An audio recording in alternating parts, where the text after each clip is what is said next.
مولاي صل وسلم دائما أبدا على حبيبك خير الخلق كلهم مولاي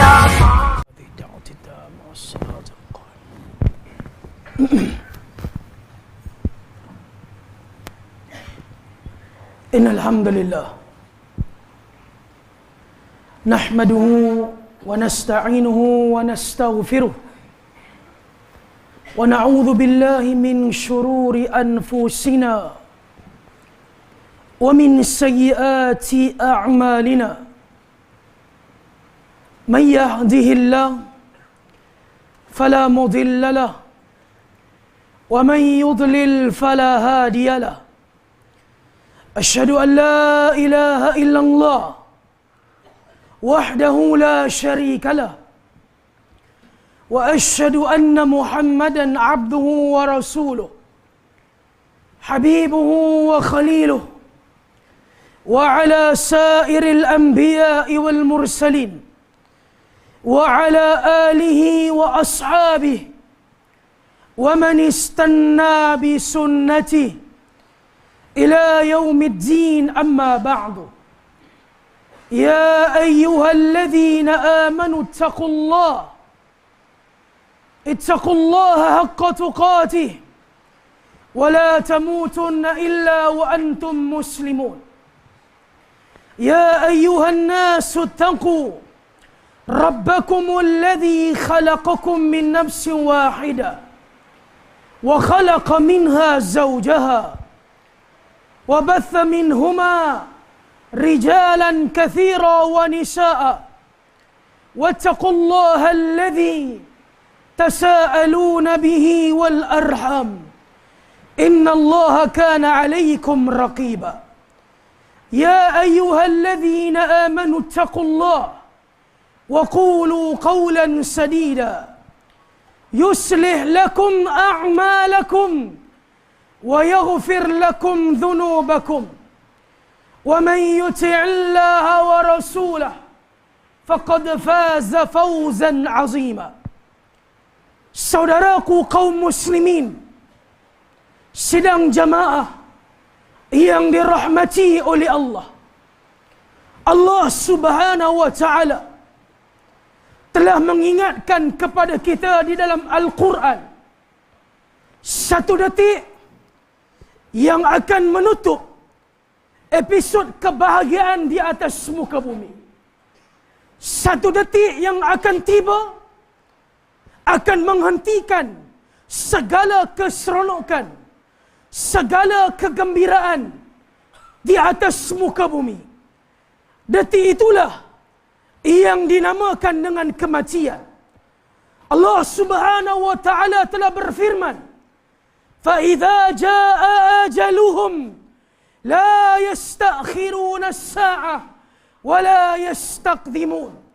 Kata Allah, apabila sampai saja detik ini, detik yang kita semua cukup takuti, tapi ia mesti akan datang, pasti akan hadir tiba tanpa diundang. Detik yang dinamakan detik kematian. Maka Allah tidak akan mempercepatkan, tidak akan memperlewatkan, walaupun satu saat. Yakinlah dengan keimanan kepada Allah, sesungguhnya sebentar lagi, esok ataupun lusa, ada orang akan mandikan kita, ada orang akan kafankan kita, kita akan diusung, dibawa untuk disolatkan, lantas diusung, dibawa ke tanah perkuburan, dan ketika itulah kubur akan menjadi taman-taman syurga ataupun lubang-lubang api neraka, sampailah hari kebangkitan.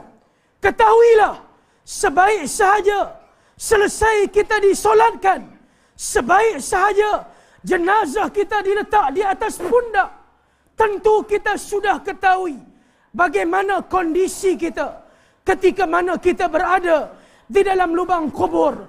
Imam Bukhari telah meriwayatkan sepotong hadis daripada Abu Sa'id Al-Khudri radhiyallahu taala anhu, Nabi yang mulia sallallahu alaihi wasallam telah bersabda, "Idza wudi'atil janazah واعتلم الناس أو الرجال على أعناقهم فإن كانت صالحة قالت قدموني قدموني فإن كانت غير الصالحة قالت يا ويلها أين تذهبون بها يسمع صوته كل شيء إلا الإنسان وفي رواية إلا الإنسان والجن لو سمع صائقا." Kata Nabi, apabila kita meletakkan jenazah di atas bahu kita, di atas pundak kita untuk diusung ke tanah perkuburan, sekiranya jenazah yang kita usung itu jenazah orang yang soleh, ruhnya akan berkata, "Qaddimuni, qaddimuni, segera bawalah aku ke tanah perkuburan, segera usung aku dan kebumikan aku." Dan sekiranya yang kita bawa itu, yang mati itu orang yang celaka, orang yang binasa, ruhnya akan meronta sambil berkata, "Ya wailaha, celakalah aku, binasalah aku, di manakah kamu usung hendak bawa aku?" Kata Nabi, suara yang menakutkan ini didengar oleh semua makhluk Allah kecuali manusia. Di dalam riwayat yang lain, kecuali manusia dan jin. Sekiranya manusia dan jin dengar, mereka pasti akan jatuh pingsan kerana ketakutan. Tuan-tuan, saudaraku sidang jamaah yang dirahmati oleh Allah, sebelum detik yang dijanjikan ini tiba, marilah sama-sama kita bermuhasabah. Ketika mana Allah mengurniakan pada saya, mengurniakan pada tuan-tuan detik dan waktu untuk kita berada di atas muka bumi, mari kita bermuhasabah pada tengah hari yang mulia ini. Ketika mana Allah memberi saya dan tuan-tuan detik sepanjang kita berada di atas muka bumi, manakah yang lebih banyak yang telah kita lakukan? Kebaikan, kebajikan, ataupun dosa? Malaikat yang berada di kiri kanan saya dan kiri kanan tuan-tuan, yang sentiasa 24 jam mata pena mereka akan berlari menulis dosa dan pahala. Adakah lebih banyak mereka menulis dosa ataupun menulis pahala kita? Muhasabah. Kerana benar, sebagai manusia, kita melakukan dosa kepada Allah. Kita melakukan dosa kepada Tuhan yang menciptakan kita. Dosa yang saya buat, dosa yang tuan-tuan buat, terbahagi kepada dua. Pertama, dosa kita sesama makhluk. Dan yang kedua, dosa kita dengan pencipta kita, Allah Jalla wa'ala. Jujurnya, apabila kita melakukan dosa kita kepada Allah, selagi mana matahari belum terbit daripada arah barat, selagi mana nyawa belum sampai di kerongkongan, kita bertaubat kepada Allah, tentu Allah Subhanahu wa ta'ala pasti menerima taubat kita. Allah Subhanahu wa ta'ala telah berfirman di dalam hadis qudsi, "Ya ibadi, innakum tukhti'u bil-laili wan-nahar wa ana aghfiru dhunuba jami'a fastaghfiruni aghfir lakum." Kata Allah, "Wahai hamba-hambaku, kamu melakukan salah, kamu melakukan dosa setiap detik, waktu dan masa, pagi, petang dan malam, kamu bergelumang dengan dosa.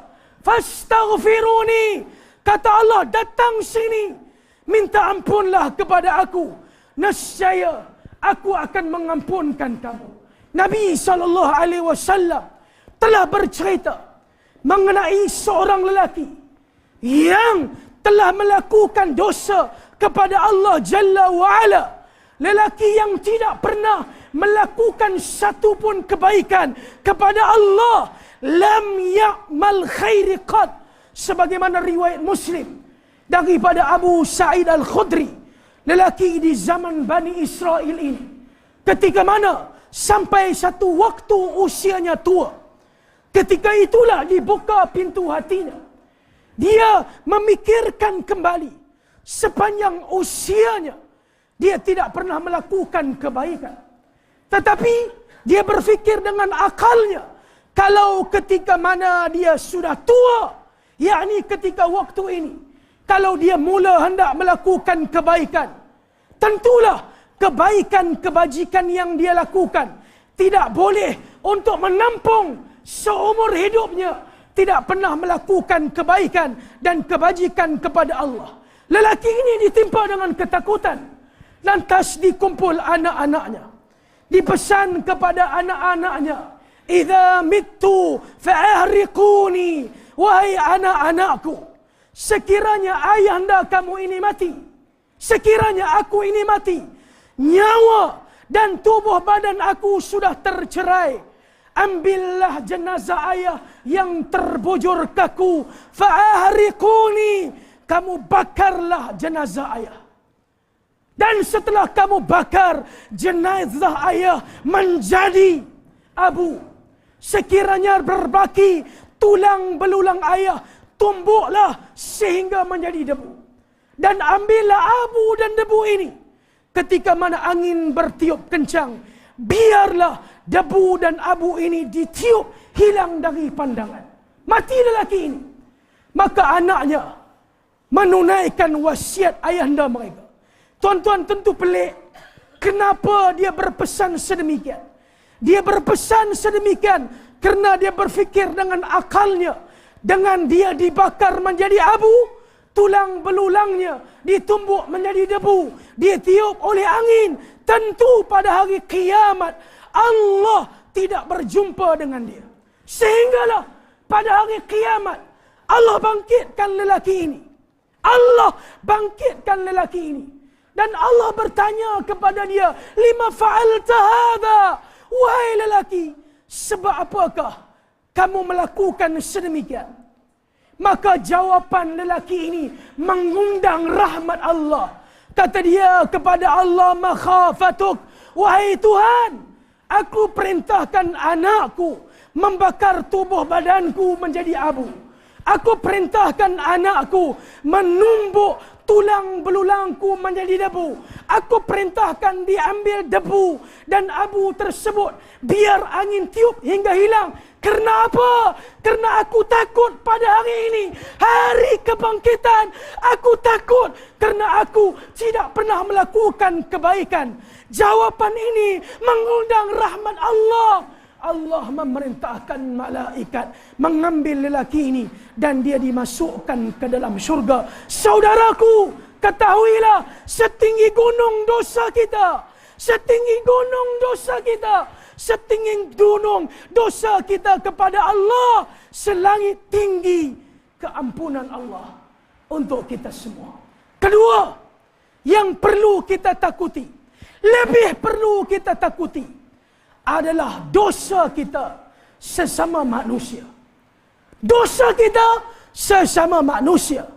Karena dosa sesama manusia, selain daripada kita perlu mendapat keampunan daripada Allah, kita perlu mendapat kemaafan daripada orang yang kita melakukan dosa.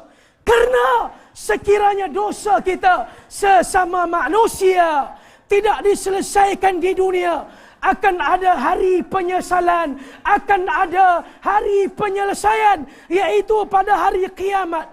Dan ketika itu penyelesaiannya bukan dengan dinar, bukan dengan dirham, bukan dengan harta benda, walakin bil hasanat was sayyiat.